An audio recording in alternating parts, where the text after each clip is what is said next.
ये स्वागत आप सबों का। बिहार में चल रहे एसटीईटी के मुद्दे, बिहार में चल रहे हैं शिक्षक बहाली के मुद्दे हों या बिहार में अन्य शिक्षकों से जुड़ी गतिविधियां हों, लगातार इस वीडियो के माध्यम से आप लोगों तक अपडेट किया जाता है। आज के इस वीडियो में हम लोग 2-3 मुद्दे पे बात करेंगे। बिहार स्टेट के मुद्दे पे बात करेंगे, शिक्षा विभाग ने जो जारी की है अधिसूचना उस पर बात करेंगे, और सबसे महत्वपूर्ण 7th फेज़ को लेकर के सरकार का जो रुख है, विभाग की जो गतिविधियां बढ़ रही हैं 7th फेज़ को लेकर के, वो क्या है, किस दिशा की ओर मूव कर रही हैं, उन सभी बिंदुओं पर हम लोग इसमें चर्चा करेंगे। आज का सारा अपडेट आपको कल वीडियो नहीं आ पाया था, किसी कारणवश सभी अपडेट को लेकर के हम लोग इसमें चर्चा करेंगे।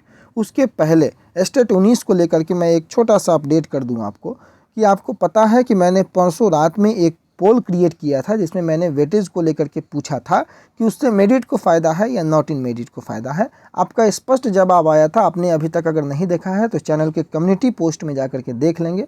लगभग 75% के आसपास से भी ज़्यादा लोग जो हैं वो कहीं ना कहीं ये मान रहे हैं कि उससे मेरिट को फ़ायदा होगा। और कई लोगों का एक सवाल होता है लगातार कि क्या उससे केवल और केवल वेटेज अगर विभाग देती है तो मेरिट वाले को देगी केवल, या नॉट इन मेरिट वाले को भी देगी। मैंने आपको पूर्व में भी कहा है कि विभाग कोई भी ऐसी काम नहीं करना चाहेगा जिससे कि पुनः विवाद जन्म ले, परंतु आप लोगों का भी जो क्वालिफाई कैंडिडेट हैं उनसे मैं बात कर रहा हूं, या उनको मैं बताना चाह रहा हूं, जिन लोगों का लगातार ये कमेंट होता है, ये प्रश्न होता है कि सरकार क्या ऐसे निर्णय ले सकती है जिससे क्वालिफाई को नुकसान हो।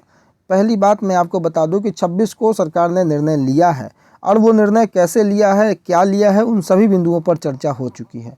परंतु अभी वो निर्णय वास्तविकता के साथ लागू हो, उसके लिए आपको भी प्रयासरत रहना है, घर में बैठ करके नहीं रहना है। आप लोगों को जो भी सचिवालय जाते हैं, एटलीस्ट सचिवालय में प्रधान सचिव महोदय हों या माध्यमिक शिक्षा निदेशक हों, उन तक अपनी बातों को पहुंचाना है कि आप क्या चाहते हैं।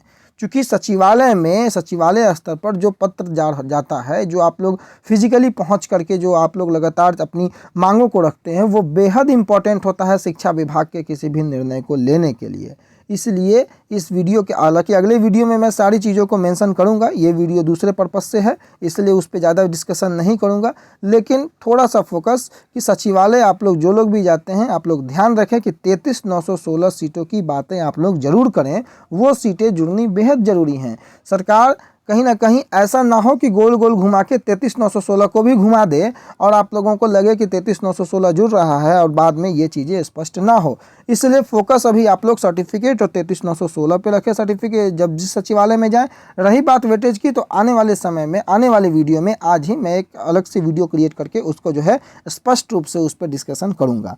अभी मैं चलता हूँ, जो महत्वपूर्ण खबर है 7th फेज़ को लेकर के लगातार जो मैंने बातें की हैं आपसे, और ये बातें आपको पता है कि 2022 में 7th फेज़ आएगी, जिसमें कि स्टेट 19 के भी अभ्यर्थी, स्टेट 11 के भी अभ्यर्थी, और साथ ही साथ कई अन्य बहालियों की जो मैंने बातें उसमें लिखी है, उसमें आप देख सकते हैं। ये आज का ही प्रभात खबर है, ये मुजफ्फरपुर एडिशन है, पटना एडिशन है, माफ़ कीजिएगा। और वित्त विभाग की सहमति के बाद 40,518 प्रधान शिक्षकों के पद सृजन को विभाग ने मंजूरी दे दी है। अब इसमें महत्वपूर्ण बात आप देखेंगे कि राज्य कैबिनेट की सैद्धांतिक मंजूरी मिलने के बाद प्रदेश के राजकीयकृत प्राथमिक विद्यालयों में 40,518 जो प्रधान शिक्षकों के पद थे उनको मंजूरी दे दी गई। और अब वित्त विभाग से औपचारिक सहमति लेने के बाद शिक्षा विभाग ने इस संदर्भ में औपचारिक अधिसूचना भी जारी कर दी। महत्वपूर्ण बात यह है कि अब नियुक्ति की औपचारिक प्रक्रिया शुरू हो जाएगी, और ये पत्र जो है, आधिकारिक पत्र जो कि सतीश चंद्र झा हैं, सरकार के विशेष सचिव हैं, इनके मुताबिक पंचायती राज संस्था और नगर निकाय संस्था के अधीन पंचायत प्रारंभिक और नगर प्रारंभिक शिक्षकों के मूल कोटि के स्वीकृत 80,703 में से 40,518 पद जो है उन पे आगे की बात, प्रक्रिया शुरू करने की बात की जा चुकी है। परंतु 80,703 में 40,518 की ही बहाली है। 40,185 पदों पर भविष्य में शिक्षकों की नियुक्ति होनी है। ये पद भविष्य में शिक्षकों के लिए अभी है, परंतु सवाल ये है कि क्या 40,518 पद पे भी अभ्यर्थी मिल पाएंगे? ये सबसे बड़ी सवाल है। देखना होगा कि ये पद भर पाते हैं या नहीं भर पाते। लेकिन महत्वपूर्ण बातें यहाँ से हैं कि जानकारी के मुताबिक संभवतः 7वें चरण में यह नियुक्तियाँ प्रस्तावित की जा सकती है, यानी कि विभाग 7वें चरण में केवल स्टेट 19 ही नहीं, साथ ही साथ इन प्रधान शिक्षकों की नियुक्ति के बारे में भी जो नियमावली बनकर तैयार है, ये बातें स्पष्ट होती जा रही हैं कि इनकी भी बहाली 7th फेज़ में ही होनी है। तो 7th फेज़ में बहाली अगर इनकी प्रस्तावित है तो क्या 7th फेज़ अभी मान लीजिए कि अगर आप जनवरी फरवरी में शुरू होता है तो जनवरी फरवरी के पहले इनको कहीं ना कहीं अपनी प्रक्रियाएं पूरी करनी हो, या हो सकता है कि वो उस समय नोटिफिकेशन निकाले इस बहाली के लिए भी। ये दोनों बातें हो सकती है, इसमें कन्फ्यूजन आप लोग मत रखिएगा, ठीक है। तो ये सारी बातें कि 7th फेज़ में इस नियुक्ति की जो प्रक्रिया है, नियुक्ति प्रस्तावित की जा सकती है, नोटिफिकेशन इसका भी उस समय आ सकता है जब आपकी बहाली का यानी कि आपकी नियुक्ति का जब नोटिफिकेशन आएगा। क्योंकि ये भर्ती प्रक्रिया हो जाएगी, इसलिए उनकी भी नोटिफिकेशन उस समय आ सकती है 7th फेज़ के साथ ही साथ। अब आधिकारिक सूत्रों के मुताबिक टोटल पद अगर आप देख लेंगे तो 1,65,336 है, लेकिन इसमें से 84,633 पद जो है वो संबंधित नियोजन इकाई और जिले के माध्यम से नियुक्ति के लिए आवंटित किए जा चुके हैं, और शेष 80,703 पे जो बचे हुए हैं उनमें से 40,518 पदों पर यह नियुक्ति की प्रक्रिया चल रही है, जिसको शिक्षा विभाग के माध्यम से और वित्त विभाग से भी मंजूरी अब मिल चुकी है। ये महत्वपूर्ण खबर। अब इसके बाद एस्टेट को लेकर के हम एक बार आ जाएंगे एस्टेट 2011 वाले मुद्दे में, कि एस्टेट 2011 के अभ्यर्थी भी बड़ा चिंतित है, और ये बहुत ज़रूरी है इसके बारे में जानना, चूँकि इससे कहीं ना कहीं लिंक होगा स्टेट 19 का मुद्दा। आप यहाँ देखेंगे समस्तीपुर का ये खबर, जिला परिषद की माध्यमिक उच्चतर माध्यमिक शिक्षक नियोजन को लेकर परामर्शी समिति की बैठक मंगलवार को जीप अध्यक्ष प्रेमलता की अध्यक्षता में हुई। मेधा सूची जो तैयार होने वाली है, मेधा सूची और निःशक्त अभ्यर्थियों के प्रकाशित औपबंधिक मेधा सूची को मिलाकर नई औपबंधिक मेधा सूची बनाई गई और नई सूची समिति के समक्ष लाया गया, जिसमें यह ध्यान दीजिएगा, जिसमें माध्यमिक शिक्षक नियोजन के लिए 5,684 और उच्चतर माध्यमिक शिक्षक नियोजन के लिए 279 आवेदनों पर विचार किया गया। यानी कि अगर हाई स्कूल की बात करें तो 5,684 अभ्यर्थी और 279 हायर सेकेंडरी के लिए, उच्च माध्यमिक के लिए। जीप अध्यक्ष ने बताया कि औपबंधिक मेधा सूची के जिले की वेबसाइट पर 8 अक्टूबर को प्रकाशित किया जाएगा। अगर कोई आपत्ति होगी तो यह 11 अक्टूबर से 3 नवंबर तक अपना दावा आपत्ति के रूप में कार्यालय अवधि में दे सकते हैं, यानी कि 8 तारीख को, यानी कि कल इसकी औपबंधिक मेधा सूची जारी हो जाएगी।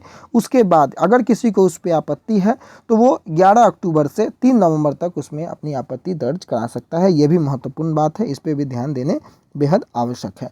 अब जो मैंने बात की कि शिक्षा विभाग ने महालेखाकार को पत्र भेज दिया है, इसमें जो कुछ भी निर्णय थे वो मैंने आपको दिखाया। अब एक बहुत ही महत्वपूर्ण बात की जो अधिसूचना जारी हुई है उसमें अवकाश अवधि को लेकर के प्रारंभिक शिक्षकों की पंचायती राज संस्थाओं के तहत जो भी संचालित प्रारंभिक स्कूल हैं उनमें शिक्षकों के लिए जो अध्ययन अवकाश का प्रावधान तय किया गया है उस पर भी अगर आप देख लें कि प्रावधान के तहत अध्ययन अवकाश पूरे सेवा काल में मात्र अब एक बार और एक ही योग्यता बढ़ाने के लिए दिया जाएगा। हालांकि यह अध्ययन अवकाश बीएड करने के लिए नहीं दिया होगा।